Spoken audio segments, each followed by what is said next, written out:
자, 앞 시간에 했던 내용을 가볍게 요약을 해놨어요. 물론 모순점이나 이런 것들은 다 지웠지만 우리가 지금 필요한 건 얘거든.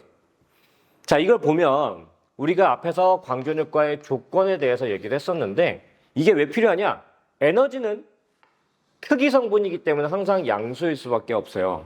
물론 포텐셜에 마이너스가 붙는 경우는 있지만 걔는 좀 다른 경우죠. 그래서 에너지가 양수를 가지려면 앞에 있는 값 중에 HF 값이 커야 되다 보니까 얘네들이 양수가 나오기 위해서는 이 조건이 필수적인 거죠. 그래서 뭐 이렇게 수식적으로도 설명할 수가 있고, 자, 이제 여기서 두 가지가 나올 거예요.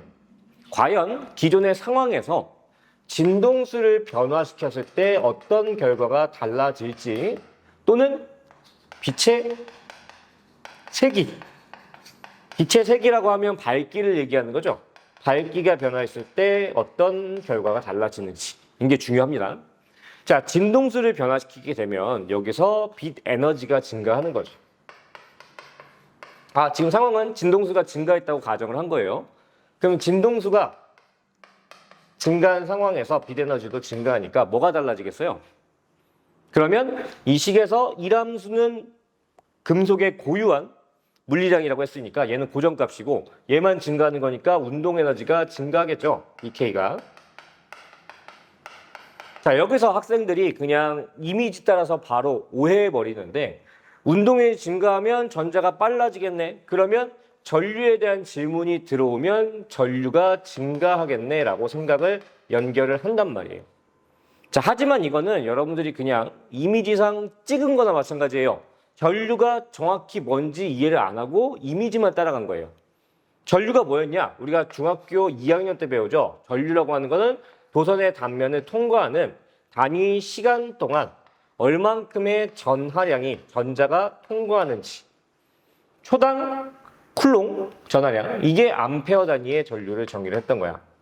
근데 이 전하량이라는 게 뭐에 의해서 결정이 돼요?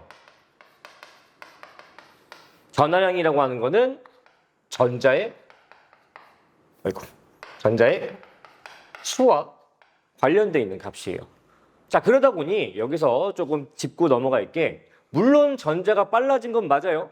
하지만 이 광전효과라는 게 입자성에 대한 증거로서 광자 한 개가 전자 한 개를 튕겨내는 개념이에요.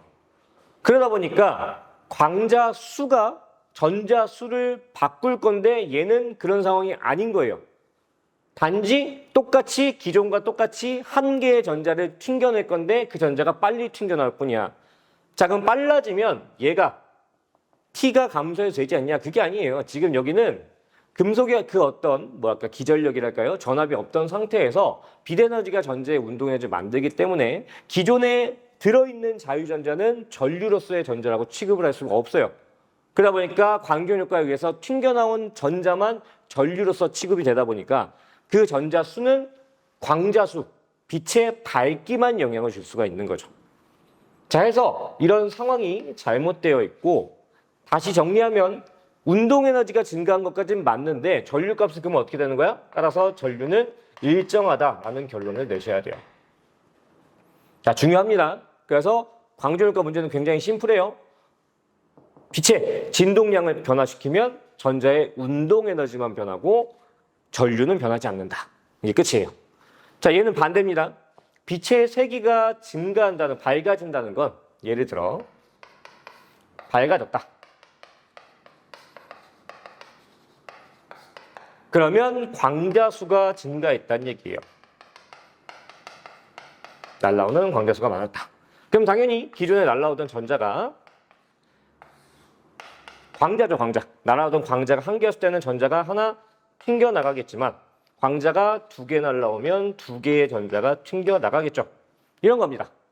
그러면 여기서는 뭐는 안 달라질 거냐? 어쨌든 광자와 전자가 1대1로 튕겨내는 개념이니까 이 식에는 변화가 없어요. 기존의 상황의 광전효과 식과는 변화가 없지만 전자수가 증가하니까 운동 에너지는 일정한 상황에서 전류가 증가하는 상황이 되겠죠. 이게 중요합니다. 자, 위에, 밑에 대조적인 관계 보이시나요? 진동수는 무조건 운동 에너지만, 빛의 세기는 전류만. 이것만 판단하시면 돼요. 그래서 항상 문제 구조가 진동수, 그 다음에 빛의 밝기 또는 운동 에너지, 전류 이렇게만 비교할 수 있게 표를 제시한 상태에서 여러 가지 빛이나 금속을 비교하게 만드는데 여러분들 얘만 안 헷갈리면 문제를 구분하는 게 굉장히 쉽습니다. 그래서 초반에 이게 뭐야 쉽지만 문제를 풀면서 이 이론을 이해하려고 노력하시다 보면 굉장히 금세 문제를 정답률을 높일 수 있는 상황에 도달할 수가 있어요. 자, 그러면 실험, 이 파트에서 많이 나오는 실험 하나만 예시를 들고 마무리를 할게요. 광전효과 실험 장치는 여러 가지 모습이 있지만 제가 설명하기 가장 좋은 거는 이런 진공구. 아마 이쯤 사진 자료를 넣어 놓겠습니다. 자, 진공구 안에 금속판이 이렇게 휘어져서 뭐랄까 헤드라이트의 반사 거울처럼 오목하게 형성되어 있고요. 옆에 금속구가 있을 거고요. 금속판과 금속구가 있을 거고요. 그 다음에 여기는 각각 전극에 연결이 되어 있어요. 이렇게. 자, 그러면 물리적으로 도체가 끊어져 있기 때문에 전류가 흐를 수가 없어요. 그래서 여기에 전류계가 설치되어 있다면 전류계의 눈금은 움직이지 않을 거예요. 그런데 전압이 어쨌든 걸려 있으니까 이 전압에 의해서 전자가 이동을 할 거란 말이에요. 이동을 하다가 여기 있는 금속판쯤에서 넘어갈 수 없었을 뿐이죠. 그래서 어디까지 가 있을 거냐? 여기에 있는 금속판까지 이동한 뒤에 더 이상 못 가는 건데 그러면 금속구는 어떻게 되겠어요? 상대적으로 여기 있던 전자가 이동한 거니까 금속구는 플러스 전자를 띠게 되는 거죠. 자, 이게 물리2로 가면 축전기, 우리가 생각하는 뭐 충전기 이런 방식으로 커패시터 이런 파트로 넘어갈 건데 지금은 그냥 이런 상태가 된다 정도만 아시면 돼요. 되게 심플해요. 마이너스가 전자를 밀어낼 거니까 이쪽 금속판이 마이너스가 되는 거죠. 자, 사진을 보면 알겠지만 이쪽에 있는 금속구 쪽은 암막 필름 같은 걸로 가려놨어요. 그래서 여기가 빛이 닿을 수 있는 환경에 놓인다면 금속판에만 빛이 닿을 수 있는 환경이 만들어져 있는 거죠. 자, 그러면 광전 효과가 가능한 조건이라면 여기 안에 들어있는 전자가 튕겨 나오겠죠. 물론 이게 말 그대로 튕겨 나오는 개념이다 보니까 방향성은 없고 사방으로 튕겨 나올 거예요. 얘는 뭐 여기저기 튕겨 나오겠죠. 뭐 뒤로도. 자, 이때 튕겨나온 전자가 다른 간섭을 없애기 위해서 진공 상태를 만든 거예요. 아무래도 기체가 있다 보면 기체와 충돌해서 뭔가 일어날 수도 있으니까.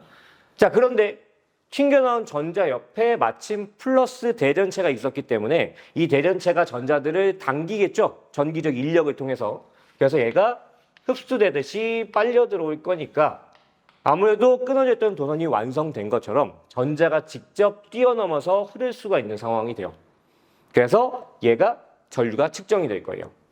자, 근데 그럼 건전지가 소모되는 거 아니냐? 뭐 물론 아예 소모가 안 된다고 볼 수는 없겠지만 이때 전유가 되는 전자의 흐름, 그때 대부분의 에너지를 빛에너지에서 가져왔을 거기 때문에 얘가 태양광 발전의 원리가 될 수가 있어요. 그래서 이런 식의 실험 장치가 있다. 이거 하나 알아두시면 되고, 그러면 얘를 플러스 마이너스를 뒤집으면 어떻게 될까요? 같은 상황이에요. 같은 상황인데 플러스 마이너스만 뒤집어서 상황을 설명해 봅시다. 마이너스 플러스.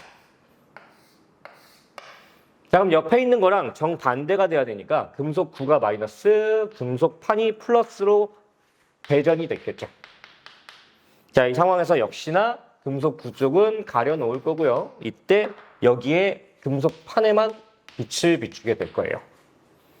자, 그러면 어쨌든 전자는 나와요. 여러분 오해하면 안 되는 게 플러스가 전자가 부족하다는 얘기지 전자가 없다는 얘기는 아니기 때문에 플러스 대전판이라 할지라도 전자는 튕겨 나올 겁니다. 근데 이제 여기서 문제가 생기죠. 사방으로 역시나 튕겨 나올 건데 옆에 있는 마이너스 금속구에 닿아야 전류가 흐를 수가 있는 상황이잖아요. 근데 닿을 수가 없다기보단 힘들어요. 청력이 있으니까. 그래서 어떤 상황이 생기냐? 마이너스 9가 있는 방향을 향해 얼추 비슷하게 전자가 날아올 건데 이 전자가 충분히 빠르다면 여기에 닿는 거고 어느 정도 느리다면 어떤 임계점이 있겠죠. 그 크기보다 느리다면 가다가 유턴해서 딴 데로 튕겨가겠죠. 자, 그래서 역방향 전압이라고 할까요? 지금 실험이 잘 발생하는 방향의 전압과 반대 방향으로 설치했을 때 역방향 전압이 크기가 작으면 어느 정도 실험이 전류가 흐르는 실험이 성공할 수가 있어요. 근데 얘를 증가시킨다고 생각해 보면 청력이 어느 순간 너무 세져서 아무리 전자가 완전 정방향 향해서 빠르게 튕겨나온다 해도 전류가 차단되는 시점이 올 거예요. 그래서 위에 있는 상황을 전류와 전압에 대한 그래프로 표현해 보자면 얘가 이런 식의 그래프가 나오는 거죠. 전류, 전압이요. 그래서 이쪽은 플러스 V니까 전류가 잘 흐를 건데 이쪽은 마이너스 V니까 잘 안 흐르는 거죠. 자, 그래서 이 그래프 많이 보게 될 거예요. 여기에 뭐 밝기에 따라서 위쪽으로 갈 수도 있고 진동수가 다르면 피크점은 똑같은데 다르게 뭐 예를 들면 이렇게 갈 수도 있고 뭐 여러 가지 보게 될 건데 이때 마이너스 전압이 전류값을 차단시키는 이 전압을 정지 전압이라고 부를 거예요. 자, 마침 그래프를 그려놨으니까 보면 정지 전압이 그래프마다 다를 수도 있죠. 그래서 얘를 뭐 A, B, 다른 금속 A, 금속 B라고 해보면 둘은 뭐가 다를까요? 자, 보면 정지 전압이 크다 작다 이렇게 상대적으로 관계가 생기는 건데 이 크다 작다를 어떻게 해석해야 되냐라는 게 문제에서 중요해질 수가 있어요. 그래서 뭐냐? 자, 정지 전압이 크다는 건 그만큼 전자가 금속부에 못 닿게 만드는 역방향, 청력이 쎄야 된다는 얘기예요. 그러면 청력이 세다는 얘기는 그만큼 전자의 운동 에너지가 크다는 얘기잖아요.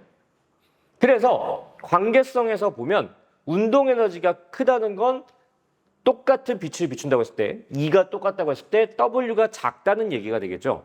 그래서 문제에서 제시되는 정지전압 크기를 비교하면 정지전압이 현재 A가 크다는 건 이람수는 A가 작다는 걸 뜻해요. 그래서 정지전압과 이람수의 크기는 반대로 표현하시면 됩니다. 이게 교과서에서 알려주지 않아요. 그러다 보니까 그래프를 보고 얘를 연결해서 문제를 한 번에 직관적으로 풀면 빠르게 푸는데 어떤 관계인조차 생각하면서 나름 결론을 내고 풀어야 되다 보니까 시간이 오래 걸릴 수도 있는 거죠. 그래서 꼭 알아둬야 되는 사실 중 하나입니다. 마지막 하나만 더 하고 갈까요? 자, 오히려 이걸 먼저 얘기하고 넘어갔어도 될 것 같은데 얘는 교과서에 잘 나오죠. 그래서 보는 법만 가볍게 설명을 해줄게요. 자, X축이 진동수니까요. 진동수 값이 0이 된다는 건 광전력과 관계식에서 빛에너지가 0이란 얘기예요. 그래서 W는 EK 이런 관계가 만들어지니까 지금 전체적인 그래프에서 Y축과 만나는 이 점을 금속의 이람수라고 알고 계시면 됩니다. 이게 표현이 되는 문제도 있고 안 되는 문제도 있어요. 그런데 안 되는 문제에서는 당연히 이걸 아나 모르나 질문하는 비교시키는 문제가 나올 거야. 예를 들면 이런 거죠. 여기서 뭐 이렇게 가서 A, B 다른 금속을 주는 거예요. 그러면 문턱 진동수가 B가 더 크죠. 그러니까 이람수도 B가 더 큰 거예요. 뭐 당연한 건데 여기 Y축과 만나는 값, 음수값이 누가 더 크냐에 따라서 이람수도 비교가 빠르게 될 수가 있죠. 자, 또 그래프를 보면 비슷해 보이죠? 평행해 보이죠? 맞아요. 여기서 기울기 값이 플랑크 상수가 될 거기 때문에 항상 기억을 하셔야 돼요. 얘는 뭐다? 기울기가 어떤 금속의 그래프가 나오든 다 똑같다. 이렇게 알고 계시면 될 것 같습니다. 그래서 여기까지 하고 광전육과는 마무리를 해볼게요. 수고하셨어요.